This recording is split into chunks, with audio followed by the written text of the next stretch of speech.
Do you ever get tired of running into knives that are too good to be true? You get drawn in by the price, you see the materials list, and then you find out that maybe the heat treat is soft, or maybe there's a bevy of other quality control issues that all point to the reason why it's so inexpensive. If only there was a knife that wasn't too good to be true. And I think I may have found it, because in my hands is a knife that checks all of the boxes and is extremely impressive, especially when you learn about the price tag. Let's go ahead and talk about the brand new Geo Knife Ethereal.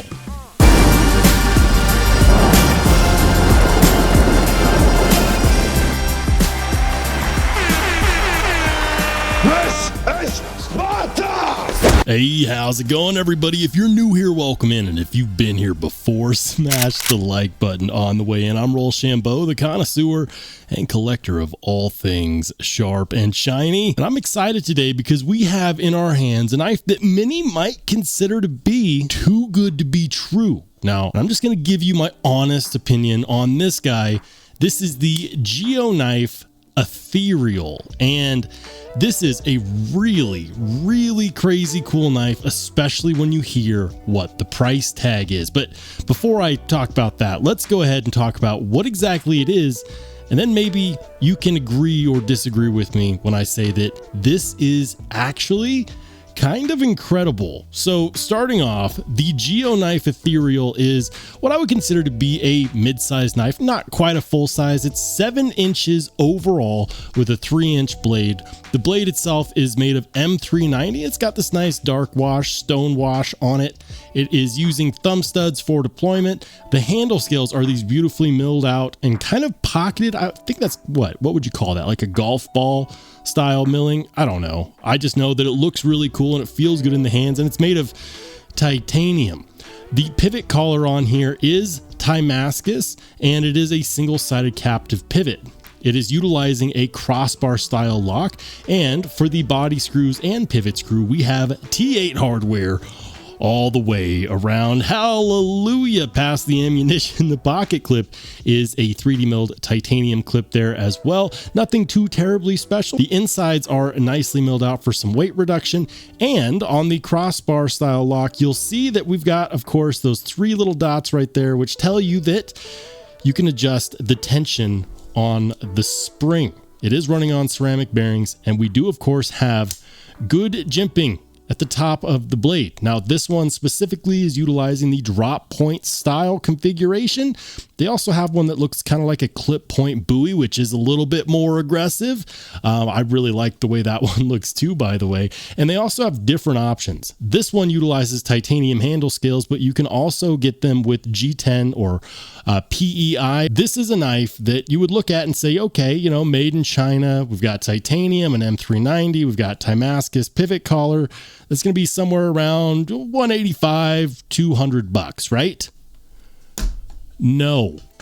The Geo Knife Ethereal in this configuration is $125. I'm going to say that again.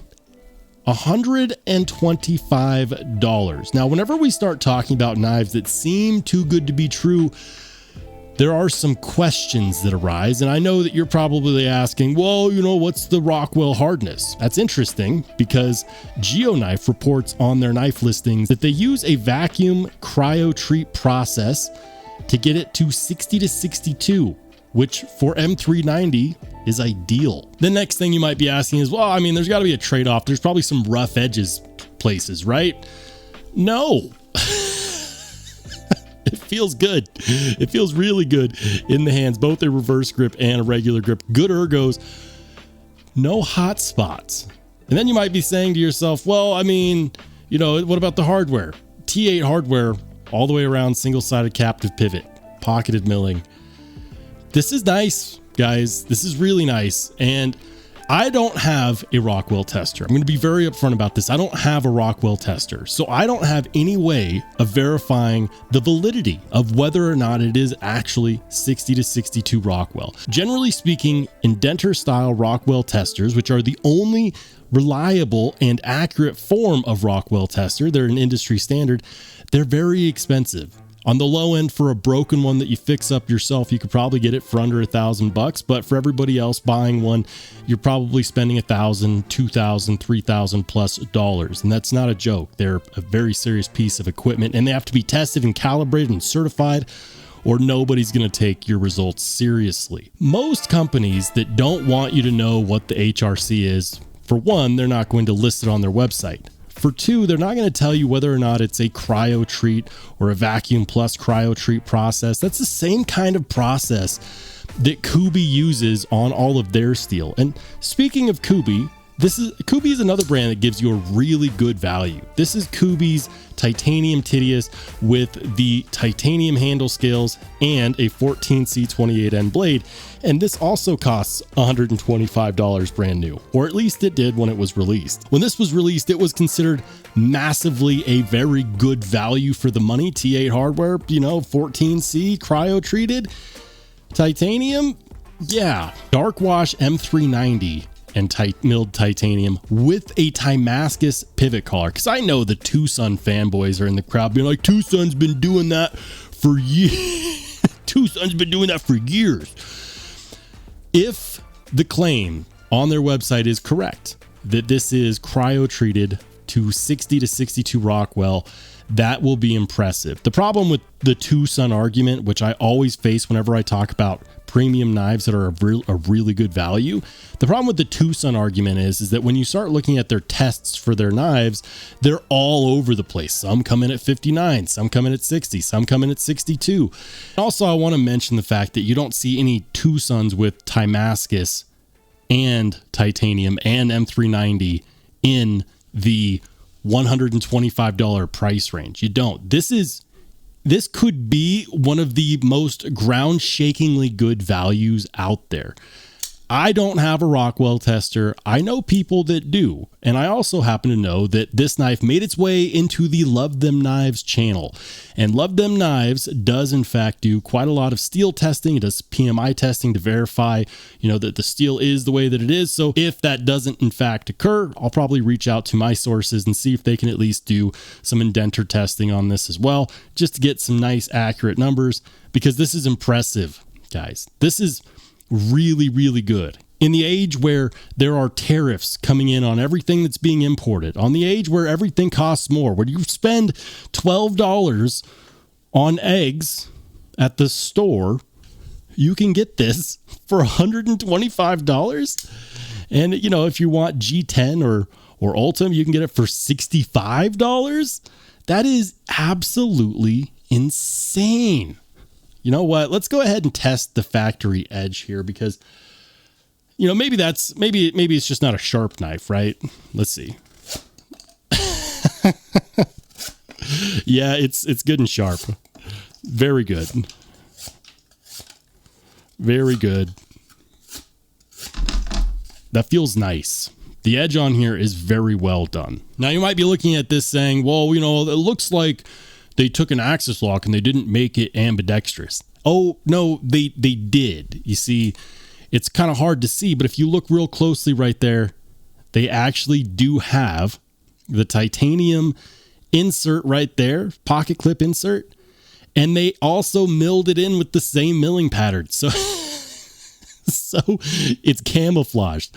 Yeah, you could flip the pocket clip around. I hate it when companies do that, when they're like, here's an ambidextrous lock type, but we're not going to make the pocket clip also ambidextrous. No, they did that too.